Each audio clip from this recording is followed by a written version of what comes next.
जीतने वालों को मेरा सलाम, क्योंकि एक दिन हर कोई जीतेगा। डैरिल मोरी जो एनालिटिक्स और परफॉर्मेंस स्टैटिस्टिक्स को बास्केटबॉल में लेकर आए, वो एक बड़ी इंटरेस्टिंग बात कहते हैं।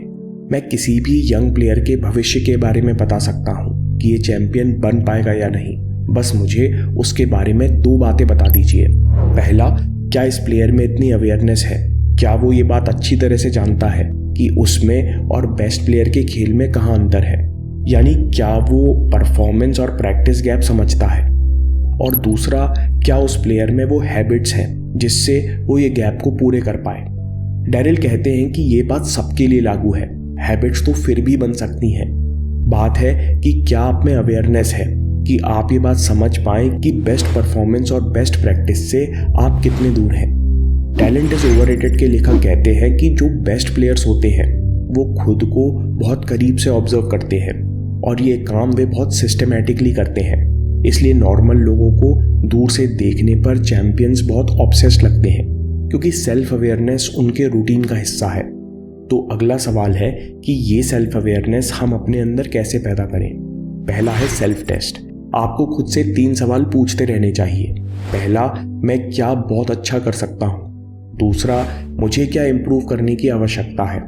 और तीसरा, नंबर 2 पर इम्प्रूवमेंट करने की मेरी क्या प्लानिंग है? कोच कहते हैं कि आप आश्चर्य करेंगे, करोड़ों रुपए के बिजनेस करने वाले मैनेजर्स भी खुद से ये सवाल नहीं पूछते।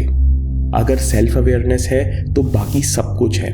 कोच कहते हैं कि मैंने कितने ही लोगों को सेल्फ अवेयरनेस के दम पर परेशानी से निकलते हुए देखा है।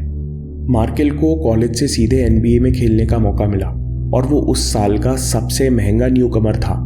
फिर सीजन शुरू होने से ठीक 1 महीने पहले उसे चोट लग गई। शुरू में तो लगता था कि छोटी मोटी चोट लगी है, लेकिन फिर बाद में चोट गंभीर पाई गई। मार्केल की सर्जरी हुई। सोशल मीडिया पर लोग कहने लगे कि इस लड़के का करियर शुरू होने से पहले ही खत्म हो गया। NBA टीम ने इसको लेकर अपना नुकसान करा लिया, इसमें तो कॉन्फिडेंस खत्म हो जाएगा। इन सब अटकलों के बीच मार्केल शांत था, क्योंकि उसे पता था कि उसके अंदर क्या ताकत है, उसकी क्या कमजोरी है। उसे पता था कि समय के साथ उसे इस कमजोरी पर कैसे काम करना है, अपना खेल कैसे बदलना है। कोच कहते हैं कि मैंने किसी 18 साल के लड़के में इतनी समझदारी नहीं देखी। मार्केल ने अगले सीजन में NBA इतिहास में अपना नाम दर्ज करा लिया। वो लगातार 3 गेम्स में हाईएस्ट पॉइंट स्कोर करने वाला सबसे युवा खिलाड़ी बना। मार्केल इस कठिन समय से निकल पाया क्योंकि वो अपने आप को बखूबी जानता था। अगर आपको नहीं पता कि आप कौन हो, आप में क्या खासियत है और आपको अभी क्या नहीं आता, आप कहाँ पीछे रहते हो, अगर इतनी सेल्फ अवेयरनेस और सच्चाई आपके अंदर नहीं है, तो जो भी आपको आता है, जो भी होशियारी और नॉलेज आपके अंदर है, वो सब बेकार है, क्योंकि आप पहली परेशानी से नहीं बच पाओगे। इसलिए रेस द गेम के लेखक बार बार कहते हैं, अगर सेल्फ अवेयरनेस है तो बाकी सब कुछ है। दूसरी बात, control the controllables. Self awareness का मतलब है कि आपको पता है कि आपका कंट्रोल कहाँ शुरू होता है और कहाँ खत्म होता है। कोच कहते हैं कि हम प्लेयर्स को एफर्ट और एटीट्यूड पर काम करना सिखाते हैं, और सही मायनों में यही 2 चीजें हैं जो आप कंट्रोल कर सकते हो। सेल्फ अवेयरनेस की निशानी है कि आप छोटी छोटी चीजों पर काम करने लगते हो जिनको कोई और नहीं कर सकता। अगर आप ऐसा नहीं करते तो आप उन चीजों पर ध्यान देने लगते हो जो आपके कंट्रोल में नहीं है, तो आप डिस्ट्रैक्ट और चिंतित होकर रहेंगे। कंट्रोल द कंट्रोलेबल्स का बहुत अच्छा एग्जाम्पल है। नया साल शुरू होने पर जॉन वुडन्स प्लेयर्स को जूते और मोजे पहनना सिखाते हैं और 18 साल के प्लेयर्स ध्यान से सुनते हैं, क्योंकि जॉन वुडन लेजेंडरी कोच है। US बास्केटबॉल में नेशनल कंपटीशन बहुत है। आज तक कोई दूसरा स्कूल लगातार 2 बार से ज्यादा नेशनल चैंपियनशिप नहीं जीत पाया। वहीं कोच जॉन वुडन ने 10 बार अपनी स्कूल टीम को नेशनल चैंपियनशिप जिताई और 10 में से 7 बार तो वो लगातार जीते। जॉन वुडन लेजेंड हैं और बच्चों में से वो चैंपियन टीम बना लेते हैं। जॉन वुडन बच्चों को जूते पहनना क्यों सिखाते हैं? अगर आप अपने पैर के शेप और साइज के हिसाब से सही जूते और मोजे पहने तो आपको हर दिन घंटों की ट्रेनिंग के बाद भी छाले और फफोले नहीं पड़ेंगे और आपके प्लेयर्स कभी ट्रेनिंग मिस नहीं करेंगे। अगली बात है be willing to correct the mistake. Self awareness का मतलब है कि हर कीमत पर अपनी गलतियां सुधारना। स्टारबक्स के सीईओ हावर्ड शल्ट ने एक दिन में 7,000 कॉफी शॉप्स बंद कर दिए। कारण था कि स्टारबक्स का स्तर गिर रहा था और स्टाफ की ट्रेनिंग दोबारा करनी थी। 7,000 स्टोर्स के बंद होने का मतलब है एक दिन में $23 मिलियन का नुकसान होना। हावर्ड चाहते तो बैचेस में लोगों को ट्रेन कर सकते थे, लेकिन एक चैंपियन की तरह वो समझते थे कि गलती को जल्दी से जल्दी सही किया जाना चाहिए और बदलाव लाने में काफ़ी तकलीफ भी होती है, लोग शिकायत भी करते हैं, लेकिन एक चैंपियन समझता है कि जो गलती आपको परेशान कर रही है उन्हें जल्दी से जल्दी ठीक करना आपकी पहली प्रायोरिटी है। सेल्फ अवेयरनेस के लिए रेस द गेम में एक क्वेश्चनेयर भी दी गई है। आप सेल्फ अवेयरनेस के लिए इस प्रश्नावली को भर सकते हैं। सबसे पहले आप इन सवालों पर खुद को 1 से 10 के बीच रेटिंग दीजिए, बल्कि आप वीडियो के साथ रेटिंग देते जाइए और उस रेटिंग को नोट कर लीजिए। पहला सवाल, क्या मैं साहसी हूँ? क्या मैं जोखिम ले सकता हूँ? 10 मतलब बहुत साहसी और 0 मतलब बिल्कुल नहीं। क्या मैं अनुशासित हूँ?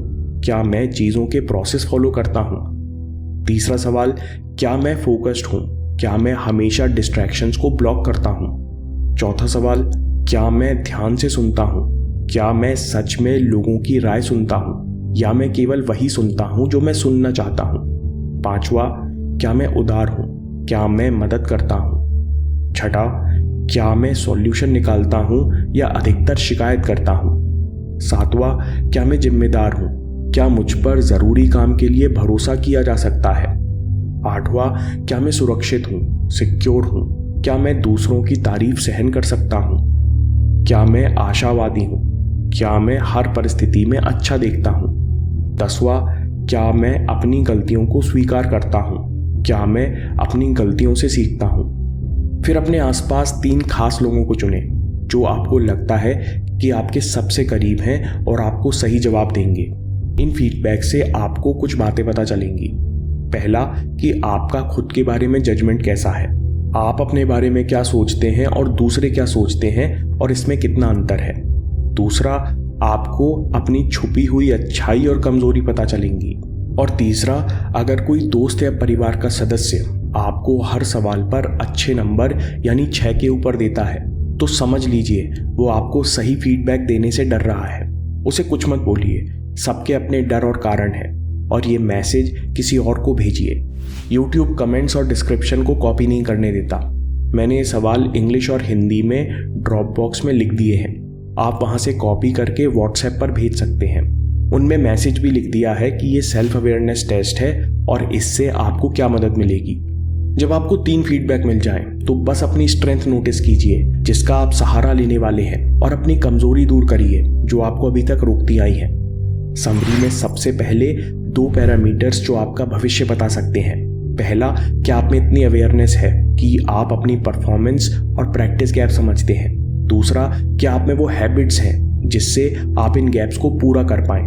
बेस्ट प्लेयर्स और चैंपियंस बहुत सेल्फ अवेयर होते हैं। सेल्फ अवेयरनेस इनके रूटीन का हिस्सा है। अगर सेल्फ अवेयरनेस है तो बाकी सब कुछ है। सही मायनों में आप 2 बातें कंट्रोल कर सकते हो, एटीट्यूड और एफर्ट। सेल्फ अवेयरनेस की निशानी है कि आप छोटी छोटी डिटेल्स पर काम करने लगते हो जिनको कोई और नहीं करता। जब आपका ध्यान कंट्रोलेबल्स पर होता है तब आप दूसरे फैक्टर्स के बारे में नहीं सोचते। कंट्रोलेबल्स आपको डिस्ट्रैक्ट और चिंतित नहीं होने देते। तीसरा, be willing to correct the mistakes. एक चैंपियन अच्छी तरह समझता है कि जो गलतियां उसे रोक रही हैं उसे हर कीमत पर सुधारना कितना ज़रूरी है। और आखिर में क्वेश्चनेयर का इस्तेमाल ज़रूर करें, लिंक डिस्क्रिप्शन में मिल जाएंगी।